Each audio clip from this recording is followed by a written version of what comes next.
walhamdulillah wassalatu wassalamu ala rasulillah amma ba'd. Hadratul kiram, para alim, para ulama, nakhussu bidzikri samahatul ustad Khairul Hasan al Ustad Muhammad Adib, para sesepuh bini sepuh ingkang boten saged kula sebut setunggal tanpa ngira-ngira takzim lan hormat kula dumateng panjenengan sedaya. Para hadirin rahimakumullah, tak terlupakan sahibul bait, sahibul hajah, Bapak Syafiuddin yang pada malam hari ini mengundang kita semua di kediaman beliau dalam rangka tasyakuran, dalam rangka selamatan dan pamitan dumateng kula kali panjenengan sedaya yang insyaallah dalam beberapa hari lagi beliau beserta istri beliau Ibu Rumayyah dan putranya Saudara Muhammad Rizal insyaallah akan memenuhi undangan dari Allah Subhanahu wa taala. Mudah-mudahan beliau beserta istri dan anaknya yang akan menunaikan ibadah haji diberi sehat walafiat, mulai dari rumah, dari kampung halaman ini sampai ke tanah suci oleh Allah diberikan kesehatan, segala manasik haji dan umrah beserta ziarah kepada baginda Rasulullah sallallahu alaihi wasallam diberi kelancaran dan kembali lagi ke kampung halaman ini dengan menyandang haji yang mabrur, umrah mabrurah dan ziarah makbulah. Amin ya rabbal alamin.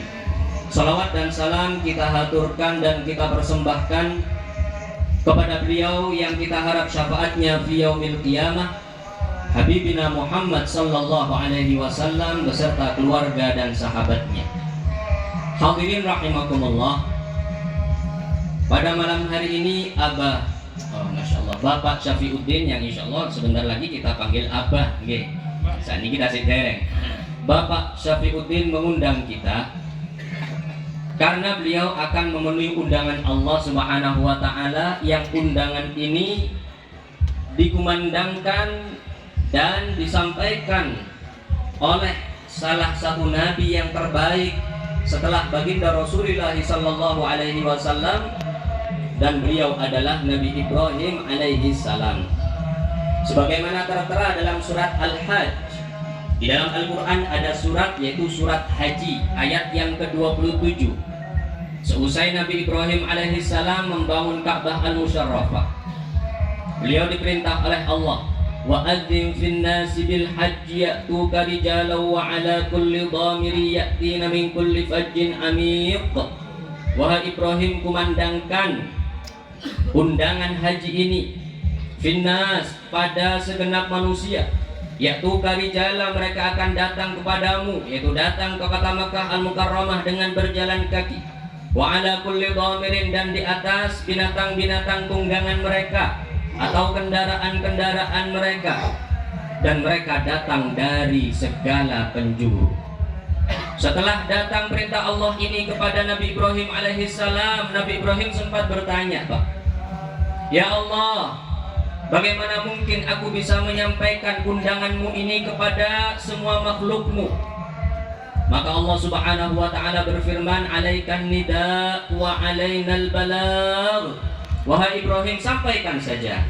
Aku Allah yang akan mengetuk hati mereka yang pantas untuk menjadi tamuku, yang pantas untuk menunaikan ibadah haji atau umrah.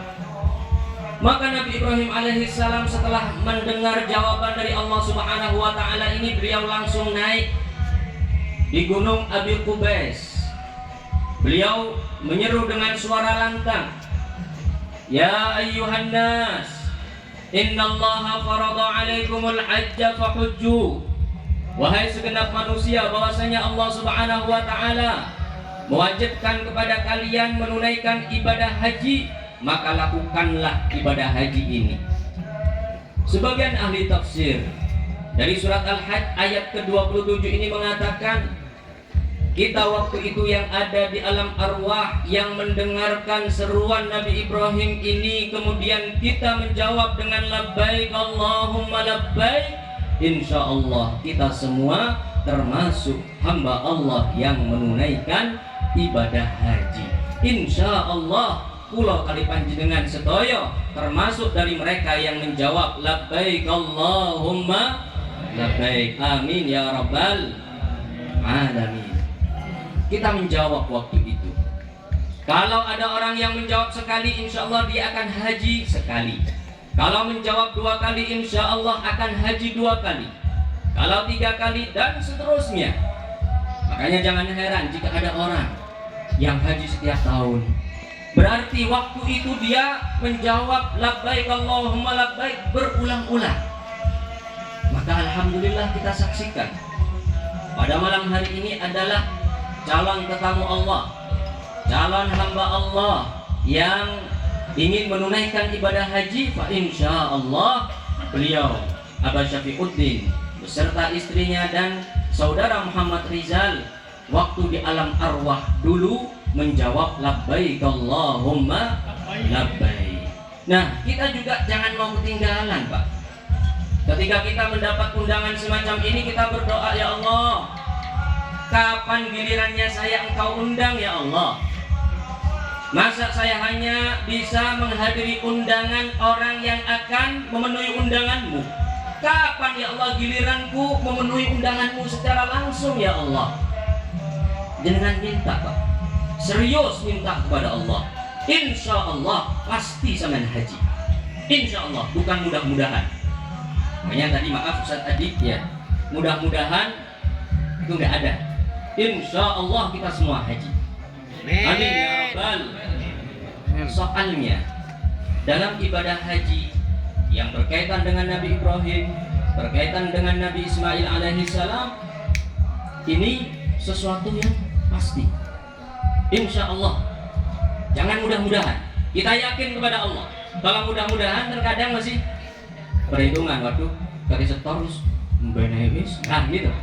Tapi kalau insya Allah yakin, mantap dalam hati, dia insya Allah akan menunaikan ibadah haji. Coba kita lihat ketika Nabi Ibrahim alaihissalam bermimpi sampai 3 kali diperintah oleh Allah untuk menyembelih putranya. Ini ngomong-ngomong sudah juga dekat dengan apa? Idul Adha, yaitu ibadah berkurban. Dalam surat As-Saffat ayat 102, bisa jangan buka nanti kalau sudah nyampe rumah, Pak. Allah Subhanahu wa taala berfirman yang mengisahkan tentang kisah Nabi Ibrahim alaihissalam diperintah oleh Allah untuk menyembelih putranya. Akhirnya Nabi Ibrahim mengatakan, "Falamma balagha ma'ahu sa'ya, qala ya bunayya inni ara fil manami anni adba'uka fanzur madza tara." Qala ya abati if'al ma tu'maru satajiduni insyaallahu minas sabirin. Ini lafaz insyaallah kita garis bawahi, Pak. Insyaallah. Insyaallah itu pasti insyaallah. Wahai ayahku, selama ini adalah perintah dari Allah untuk menyembelih aku. Lakukan, wahai bapak. Masya Allah. Para ahli tafsir mengatakan usia Nabi Ismail waktu itu 7 tahun, Pak. Kinten-kinten panjenengan nemu napa mboten? Lari sing yuswane tasik 7 tahun. Kemudian sama orang tuanya ditawari, "Nak, sampean tak beleh." Ya napa kira-kira jawabnya? "Pak, sampean iki mimpi setan paling, Pak." Itu kalau anak-anak sekarang. Tapi bagaimana tarbiyah Nabi Ibrahim alaihissalam? Pendidikan beliau dan pendidikan sang istri yaitu Ibunda Hajar untuk sang putra yaitu Nabi Ismail alaihissalam di usia yang relatif muda, yaitu yang masih kecil, usia 7 tahun, bisa memberikan jawaban yang sampai terukir dalam Al-Quran, yang itu adalah pelajaran, Pak, bagi kita. Insya Allah kita haji semua, amin ya rabbal alamin. Ngoten, Pak, bukan mudah-mudahan. Insya Allah. Saya lanjutkan nih. Setelah seseorang diundang oleh Allah untuk menunaikan ibadah haji dan dia diberi kemudahan dalam ibadah haji tadi, Allah berpesan dalam surat Al-Baqarah ayat 197, Al-Hajju asyhurun ma'lumat, faman farada fihinna al-hajja fala rafatha wala fusuqa wala jidala fil hajj wa ma taf'alu min khairin ya'lamuhu Allah wa tazawwadu fa inna khairaz zadi taqwa. Wah, tadi Ustaz Adik, pokoknya saya ini menyampaikan apa yang dari Ustaz Adik saja insyaallah. Bekal daunnya Ustaz Adik. Siapa tahu bisa menjadi bekal secara khusus untuk yang akan menunaikan ibadah haji dan bekal secara umum untuk kita semua yang insya Allah dalam waktu dekat kita haji. Apa itu? Haji ini adalah ibadah yang sudah ditentukan waktunya, yaitu bermula dari bulan Syawal, Dzulqa'dah dan Dzulhijjah. Siapapun yang oleh Allah diundang untuk menunaikan ibadah haji, faman farada fihinna al-hajja fala rafatha wala fusuqa wala jidala fil hajj. Ini bekalnya Bapak Syafiuddin. Maka janganlah rafat. Sebagian ahli tafsir mengatakan ar-rafat kinayatun anil jima', yaitu berhubungan badan atau apapun yang mendekat kepada berhubungan badan. Dalam kitab-kitab fikih dilarang bersenang-senang, mubasyarah, bersenang-senang. Jenengan paham insyaallah nggih? Senang-senang kali istri. Dilarang ketika menunaikan ibadah haji masih belum tahallul. Kenapa? Dikhawatirkan nanti bisa memicu kepada hubungan badan.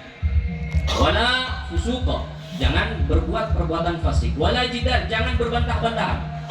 Dalam haji jangan berbantah-bantahan. Engkel-engkelan, lek basa kula kali panjenengan. Wa ma taf'alu min khairi ya'lamuhu Allah, karena apapun yang kalian lakukan Allah tahu. Wa tazawwadu. Nah ini yang disampaikan Ustaz Adik tadi. Berbekallah kalian. Bapak Syafiuddin, Ibu Rumayyah, Saudara Muhammad Rizal yang mau menunaikan haji, berbekallah. Sebagian ahli tafsir mengatakan di antara sebab diturunkan ayat ini, dulu sebagian orang dari suatu negara ketika mereka ingin menunaikan ibadah haji, boten betul sangu, boten betul napa-napa, Pak.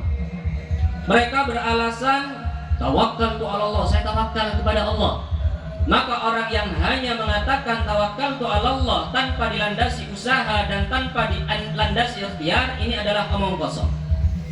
Harus kita melakukan sesuatu, berusaha semaksimal mungkin, kita ikhtiar, kemudian kita mengucapkan tawakkaltu 'ala Allah. Gak boleh, gak bawa apa-apa. Keluarga yang ditinggalkan juga tidak dipikirkan di mana nanti, apakah mereka terbengkalai atau tidak, gak ngurus. Saya titipkan kepada Allah Subhanahu wa taala. Masa ngoten, Pak? Tidak boleh. Maka diturunkanlah ayat ini, wa tazawwadu, berbekallah kalian, itu bekal secara zahir yang berkaitan dengan sandang, pangan, untuk papan yaitu tempat di sana bisa menyewa, bisa beli, walhamdulillah. Kendaraan yang dibutuhkan, keamanan dan kenyamanannya harus terjamin, itu semua dibahas oleh para ulama. Dan ini adalah bekal secara zahir. Kemudian ada satu bekal yang nggak boleh ketinggalan. Wa tazawwadu fa inna khairaz zadi taqwa. Ketahuilah bahwasanya sebaik-baik bekal yang tidak boleh ketinggalan adalah bekal ketakwaan. Ayat ini secara tekstual adalah pesan khusus bagi mereka yang ingin menunaikan ibadah haji, dan secara kontekstual pesan dumateng kula kali panjenengan sedaya. Kita butuh ikhtiar, kita butuh usaha, baru berdoa dan bertawakal kepada Allah. Setelah itu jangan lupa ketakwaan harus kita tanamkan dan kita bawa dalam hati. Kapanpun dan dimanapun kita, apapun aktivitas dan pekerjaan kita, ketakwaan gak boleh ketinggalan. Terlebih bagi yang ingin menunaikan ibadah haji. Shallu ala Nabi Muhammad. Setelah orang menunaikan ibadah haji, dan ada pesan dalam ayat tadi, di ayat berikutnya, kalau sudah hari Arafah dan wukuf di Arafah, setelah itu malam tanggal 10, yaitu setelah maghrib, langsung pergi ke Mina. Di ayat berikutnya firman Allah Subhanahu wa taala, "Fa idza afadtum min Arafatin fadhkurullaha 'indal masy'aril haram." Wahai kalian yang menunaikan ibadah haji, ingin pergi dari Arafah ke Musdalifah untuk menginap di sana setelah pertengahan malam dan mencari kerikil. Di sana jangan hanya berbincang-bincang saja.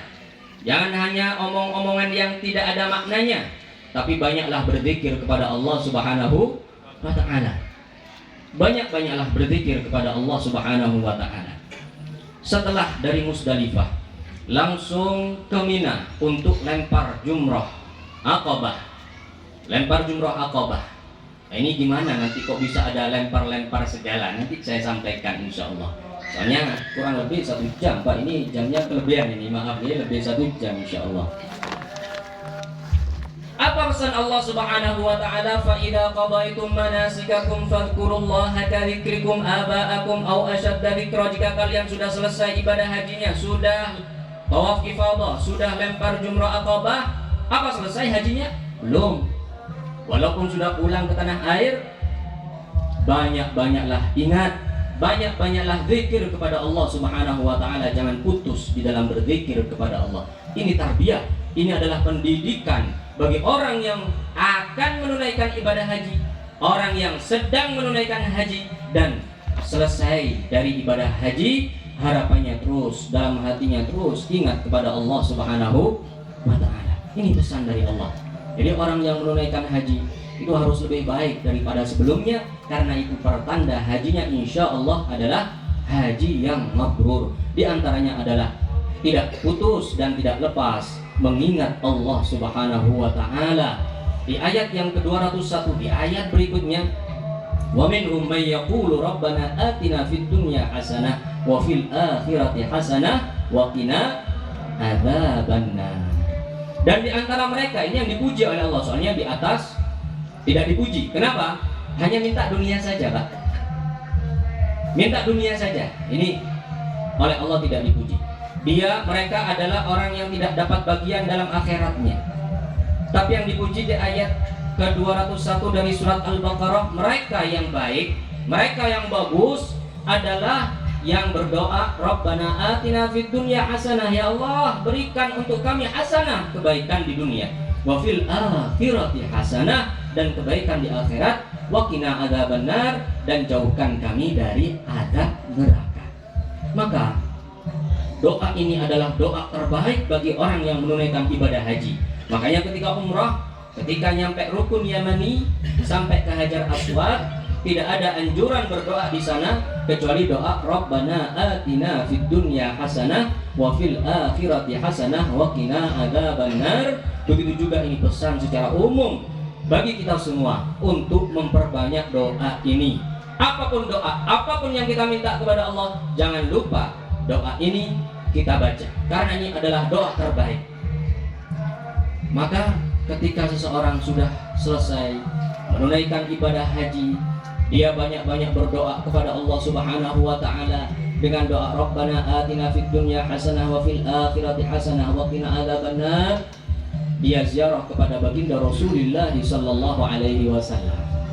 Maka dia juga termasuk yang diundang oleh baginda Rasulullah. Setiap hari dalam salat kita salawat dan kita menghadirkan baginda Rasulullah, Pak. Atau roh kita hadir di hadapan Rasulullah, sehingga kita bersalam kepada Rasulullah sallallahu alaihi wasallam, assalamu alayka ayyuhan nabiyyu wa rahmatullahi wa barakatuh. Salam sejahtera alaika, kepadamu. Kepadamu ini berarti orang yang jauh apa orang yang dekat? Orang yang dekat. Dan itu harus kita rasakan. Berapa tahun kita sholat, berapa tahun kita baca salawat ini, salam ini dalam tasyahud kita, tapi kita masih belum hadir di hadapan Rasulullah. Kita belum menghadirkan baginda Rasulullah sallallahu alaihi wasallam. Assalamu alayka, salam sejahtera kepadamu wahai Rasulullah. Kepadamu berarti di depan kita. Makanya ini sebaik-baik salam akhirnya dibaca dalam sholat. Itu kita baca di depan baginda Rasulullah. Dan kita juga bersalawat, wahai Rasulullah. Mulai dulu saya bersalawat jauh dari wahai Rasulullah. Kapan aku ini, kapan umatmu ini engkau undang bisa ziarah langsung? Seperti Al-Imam Ahmad Ar-Rifai. Dulu sering saya bersolawat kepada Rasulullah fi halatil bu'di ruhi kuntu ursiluha tuqabbilul arda anni wa hiya naibati fahadihi daulatul asbahi qad hadarat famdud yaminaka kay ahdha biha syafati. Wahai Rasulullah, dulu saya banyak-banyak bersolawat kepadamu, saya kirim ruhku kepadamu. Ini bahasa sopan, Pak.